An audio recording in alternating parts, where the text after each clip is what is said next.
Enemy Pie by Derek Munson. Read by Mr. Higgins. It should have been a perfect summer. My dad helped me build a treehouse in the backyard. My sister was at camp for 3 whole weeks, and I was on the best baseball team in town. It should have been a perfect summer, but it wasn't. It was all good until Jeremy Ross moved into the neighborhood, right next door to my best friend Stanley. I did not like Jeremy Ross. He laughed at me when he struck me out in a baseball game. He had a party on his trampoline, and I wasn't even invited, but my best friend Stanley was. Jeremy Ross was the one and only person on my enemy list. I never even had an enemy list until he moved into the neighborhood. But as soon as he came along, I needed one. I hung it up in my treehouse, where Jeremy Ross was not allowed to go. Dad understood stuff like enemies. He told me that when he was my age, he had enemies too, but he knew of a way to get rid of them. I asked him to tell me how. "Tell you how? I'll show you how," he said. He pulled a really old recipe book off the kitchen shelf. Inside there was a worn-out scrap of paper with faded writing. Dad held up and he squinted with it. "Enemy pie," he said, satisfied. You may be wondering what exactly is an enemy pie. I was wondering too, but Dad said the recipe was so secret he couldn't even tell me. I decided it must be magic. I begged him to tell me something, anything. "I will tell you this," he said. "Enemy pie is the fastest known way to get rid of enemies." Now, of course, this got my mind to thinking.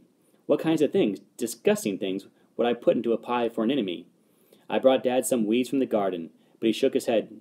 I brought him some earthworms and rocks, but he didn't think we needed those. I gave him the gum that I was chewing all morning long. He gave it right back to me. I went out to play alone. I shot baskets until the ball got stuck on the roof. I threw a boomerang and it never came back to me. And all the while I listened to the sounds of my dad chopping and stirring and blending all the ingredients for enemy pie. This could be the great summer after all. Enemy pie was going to be awful. I tried to imagine how horrible it must smell, or worse yet, what it would look like. But when I was in the backyard looking for ladybugs, I smelled something really, really, really good. And as far as I could tell, it was coming from our kitchen. I was a bit confused. I went in to ask Dad what was wrong. Enemy pie shouldn't smell this good, but Dad was smart. "If enemy pie smelled bad, your enemy would never eat it," he said. I could tell he'd made enemy pie before. The buzzer rang, and Dad put on the oven mitts and pulled the pie out from the oven. It looked like plain old pie. It looked good enough to eat. I was catching on. But still, I wasn't really sure how this enemy pie worked. What exactly did it do to enemies?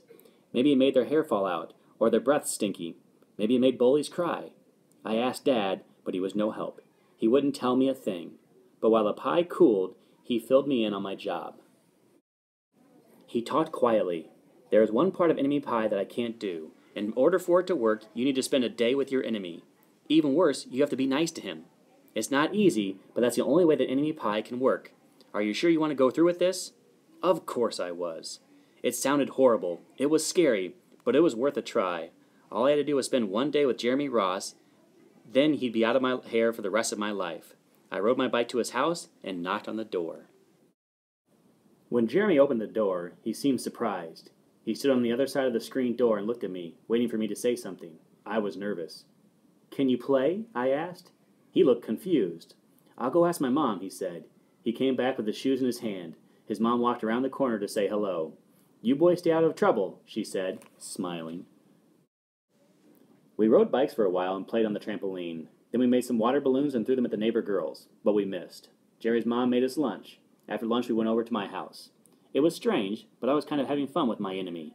He almost seemed nice, but of course I couldn't tell Dad that, since he had worked so hard to make his enemy pie.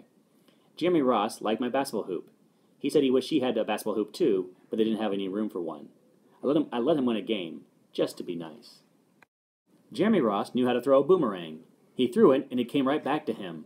I threw it and went over my house and into the backyard. When he climbed over the fence to find it, the first thing Jeremy noticed was my treehouse. My treehouse was my treehouse. I was the boss. If my sister wanted in, I didn't have to let her. If my dad wanted in, I didn't have to let him. And if Jeremy wanted in... "Can we go in it?" he asked. I knew he was going to ask me that, but he was the top person, the only person on my enemy list, and enemies aren't allowed in the treehouse. But he did teach me how to throw a boomerang, and he did have me over for lunch, and he did let me play on his trampoline. He wasn't being a very good enemy. "Okay," I said, "but hold on." I climbed up ahead of him and tore the enemy list off the wall. I had a checkerboard and some cards in the treehouse, and we played games until my dad called us down for dinner. We pretended we didn't hear him, and when he came out to get us, we tried to hide from him. But somehow, he found us. Dad made us some macaroni and cheese for dinner, my favorite. It was Jeremy's favorite too. Maybe Jeremy Ross wasn't so bad after all. I was beginning to think that maybe we should forget about the enemy pie. But sure enough, after dinner, Dad brought out the pie. I watched as he cut the pie into 8 thick slices. "Dad," I said, "it sure is nice having a new friend in the neighborhood." I was trying to get his attention and trying to tell him that Jeremy Ross was no longer my enemy. But Dad only smiled and nodded. I think he thought I was just pretending. Dad dished up 3 plates side by side with big pieces of pie and giant scoops of ice cream. He passed one to me and one to Jeremy. "Wow," Jeremy said, looking at the pie. "My dad never makes pie like this." It was at this point that I panicked. I didn't want Jeremy to eat the enemy pie. He was my friend. I couldn't let him eat it. "Jeremy, don't eat it. It's bad pie. I think it's poisonous or something." Jeremy's fork stopped before reaching his mouth. He crumbled his eyebrows and looked at me funny. I felt relieved. I had saved his life. I was a hero. "If it's so bad," Jeremy asked, "then why was your dad already eaten half of it?" I turned to look at my dad. Sure enough, he was eating enemy pie. "Good stuff," he mumbled through a mouthful, and that was all he said. I sat there watching them eat enemy pie for a few seconds. Dad was laughing. Jeremy was happily eating, and neither of them was losing any hair. It seemed safe enough, so I took a tiny taste. Enemy pie was delicious. After dessert, Jeremy rode his bike home, but not before inviting me over to play on his trampoline in the morning. He said he'd teach me how to do a flip. As for enemy pie, I still don't know how to make it. I still wonder if enemies really do hate it, or if their hair falls out, or if their breath turns bad. But I don't know if I'll ever get the answer, because I just lost my best enemy.